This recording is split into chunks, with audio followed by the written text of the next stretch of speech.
كان منزلها على بعد أمتار قليلة من قاعدة أفسيون العسكرية. warbaahinta carabeed ee la yiraahdo Echo Arabic ayaa lagu soo qaatay mowduuc aad loogu ammaanay gabadha Soomaaliyeed ee duuliyaha ahayd ee Asli Xasan Cabaade.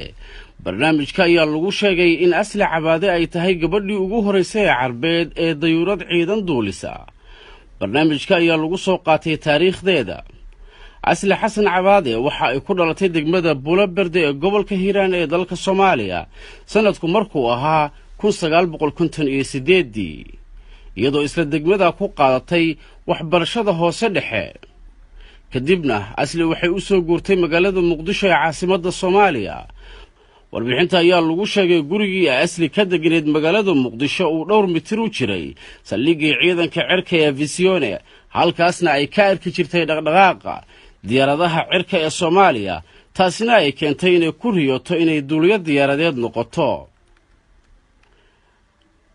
kadib waxa ay la kulantay caqabado badan inay ka dhabayso riyadeedii, waxaana ka mid ahaa waalidkeed oo aan la dhicin aragtideeda inay duuliyo noqoto. waxay samaysay Asli dhabar adayg inay ka dhabayso wixii ay ku taamaysay. ugu dambayna waxa ay gashay kulliyadii ciidamada cirka ee Soomaaliya, wuxuuna warkeedii gaaray madaxweynihii Soomaaliya ee xilliga Allah u naxariistay Maxamed Siyaad Barre. madaxweyne Siyaad ayaa u yeeray Asli si uu ugala munaaqashoodo doonisteedii ahayd inay duuliyo qaran noqoto, wuxuuna u sheegay duuliyanimadu inay tahay hawl adag khatarteedana leh. Asli way u bareertay hawshaas adag dadaal dheer, kadibna waxa ay dhamaysatay tababarkii ciidamada cirka Soomaaliya. kadibna waxay aaday dalka Mareykanka, halkaas oo ay tababar ku soo qaadatay diyaaradaha ciidamada cirka ee Mareykanka. kadibna waxay gashay macadka American Airlines Flight Academy. intaas kadib waxay si rasmi ah uga mid noqotay duuliyaashii ciidamada cirka dalka Soomaaliya sanadihii 70-meeyadii. warbixinta oo faalaynaysa taariikhda Asli ayaa lagu sheegay in duulimaadkii ugu horeeyay ay Asli samaysay 9kii Sebtembar sanadkii 1976, sidaasna ay ku noqotay gabadhii ugu horeysay ee Carabeed oo duulisa diyaarad dagaal. بذلك تكون أول عربية قادت طائرة حربية.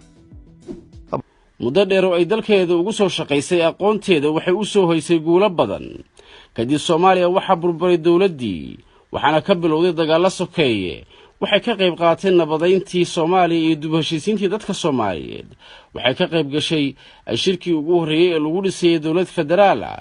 sidoo kale waxay qayb lixaad ka qaadatay dhaqdhaqaaqyadii Soomaaliyeed ee Itoobiya looga xoreynayay gobolka Soomaali galbeed.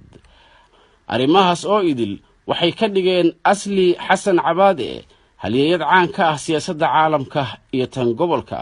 Cabdisaaq Jubba, Theatre.